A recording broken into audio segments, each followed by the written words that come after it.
To this day, for reasons unknown, my mother unalived my oldest daughter when I gave her the kids to babysit. English is not my first language, so I apologize in advance if I occasionally use the wrong word. This happened 4,456 days ago, on Wednesday, November 2, 2005. My husband and I got married in 2002 and had our son 10 months later in the same year. In May 2004, we welcomed our twin girls. My family was so beautiful. Every time I took a picture of us, we looked like the families in the stock photos you can find on Google. I can no longer look at the pictures of us because it makes me too angry. When my twin girls were born, we had no issues in the hospital. They were born right on their due date, latched perfectly, and passed all their postnatal tests with stellar stats. However, when we brought them home, we noticed that one of the girls, let's call her OD, for older daughter, since she was a whole 4 minutes older than her sister, was developing a rash. I hadn't really dealt with allergies in kids since my son didn't have them, and neither did any child or adult in my entire family. We went to the doctor several times, and they knew that she was having an allergic reaction to something, but every test came back negative, and we couldn't figure out what it was. It took 3 more months to figure it out. During that time, her allergic reactions got more and more severe. At one point, she was the only baby in the history of the hospital who had to be kept in a clean room because she seemed to have a reaction the minute she left. When that happened, we began an elimination therapy that would rival the lifestyle of monks. My husband and I moved our son and YD in with his parents because we needed to eliminate everything from our routine to figure out what was causing the reaction in OD. We stopped using our soap, our shampoo, our deodorants, our laundry detergents, and that was before we even got to our diet. It took us 3 more months, but we figured it out. Our OD was allergic to coconut. The doctors told us that it was a particularly rare allergen, and so it wasn't on any of the skin test panels they ran. When we found out what she was allergic to, we were so relieved, but in addition to feeling relieved, I delved into a bout of hysterical laughter. I laughed so hard I cried.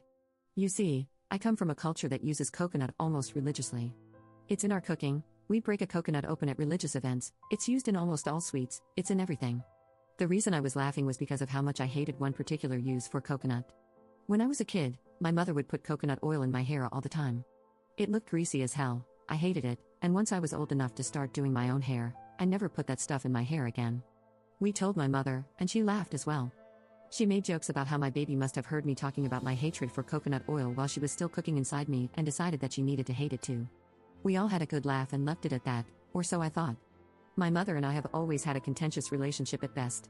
We got along well enough, but we vehemently disagreed on certain topics. As far as raising my kids, she was hands-off and respected all of my decisions, even if she didn't like them sometimes. The only thing she continually got on my case about was the coconut oil thing.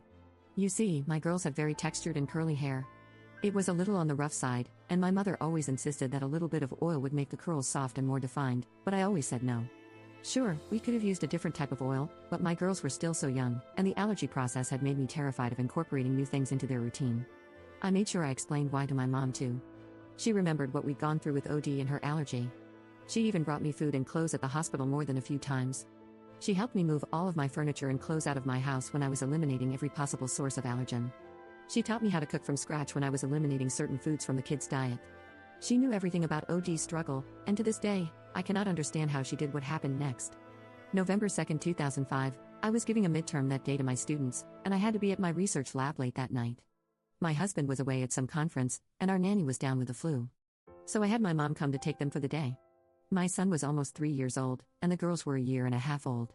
Overnight visits with my parents weren't exactly common, but they weren't unusual either. They had always come back from these visits very happy and well taken care of, so I had no second thoughts about leaving them with my parents. They spoke to me on the phone after their lunch, and then, around 5 p.m., we video chatted. The kids were also happy and healthy. I got home around 10:30 p.m. that night and called my mom to see if the kids were up by any chance, and I could say goodnight. I missed the kids by about 20 minutes, they'd already gone to bed. So I talked to my mom for a little bit, but she's a pretty early sleeper too, so we hung up and went to bed. I woke up around 5 a.m. the next morning to go pick up my husband from the airport at 6. I picked up my husband, and neither one of us was very hungry yet, so we thought it'd be a nice treat to pick up the kids first and go to brunch with my parents. We got to my parents' house at 7:45 a.m. My parents weren't there. My son was at the neighbor's house and ran outside with the neighbor as soon as he saw his daddy and me pull up. He was hysterical and crying, and I couldn't calm him down. My blood pressure was rising because now I'm thinking that something horrible had happened to my parents. My neighbor tells me that she isn't sure what's happening, but there was an ambulance at my parents' house at 6 a.m., and my dad had run over and woken them up to see if they could watch my son for a few hours. I'm calling my parents nonstop at this point, and I'm getting frantic because I don't know what's happened. My son was still crying, but he was calmer. He still couldn't really explain to me what had happened though. I honestly don't remember the details of what happened next, but somehow we figured out that the ambulance was from a hospital nearby and we broke several driving laws trying to get there. We got to the hospital, pulled into the emergency entrance that was for ambulances only, left the car, and bolted inside. A few nurses took notice of us immediately and were asking us what was wrong. I was calmer than my husband at this point, so I explained that I didn't know, but my twin girls and my parents were here somewhere. I'll never forget the look on that nurse's face. She knew exactly who I was at that moment, and she was about to cry. Another nurse took me and my husband to an empty room and asked us to calm down and listen to the doctor before we went to find my family. My mother had put coconut oil in both my daughter's hair when they were playing the previous day before bed. The girls loved it when my mom did their hair, so they had asked for braids, and my mom was doing their hair. She put coconut oil in both their hair because it would make for smoother braids. According to my son, OD started to get a little dizzy and itchy when my mom was doing her hair, so my mom gave her some kids' Benadryl, which made her sleepy. Since it was close to bedtime anyway, the kids then went to bed.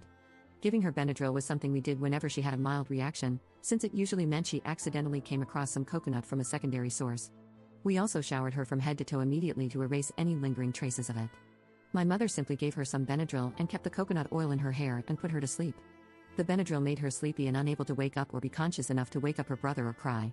She vomited in her sleep, and the rash spread all over. Her little body was swollen to twice the size. She had asphyxiated in her sleep. She went painfully and slowly in the early hours of the morning. My mother found her when she went to check on the kids in the morning around 7 a.m. She was already gone by then. My mother screamed, called for my dad, and that's when they went to the hospital. My dad hadn't known about the coconut oil until my mom explained, and to this day, I've never seen my father so angry. He was still unable to look at my mother, out of fury, or me, out of shame, when I saw him at the hospital. They had rushed to the hospital hoping there was some way to save OD and to get YD checked out immediately since he thought she might have a mild allergy as well. I can't even explain to you the emotions my husband and I felt. I remember seeing my little girl and just being in denial. There was no way that she was gone. This had to be a horrible, horrible nightmare. The following days, the funeral, and explaining to my other kids what had happened are events I still can't talk about because it just breaks a part of me. My mother was investigated, as was my entire family.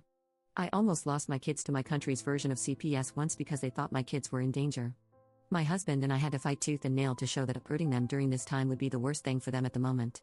My mother was never arrested. My father did leave her, though they're not officially divorced.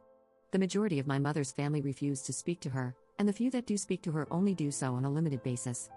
She currently lives on her own in a small town, and every couple of months, I'll get a call from her telling me how sorry she is and how she just wasn't thinking, and can I please find a way to forgive her, but the only thing I can find to ever say to her is, you can come see me when you bring my daughter with you.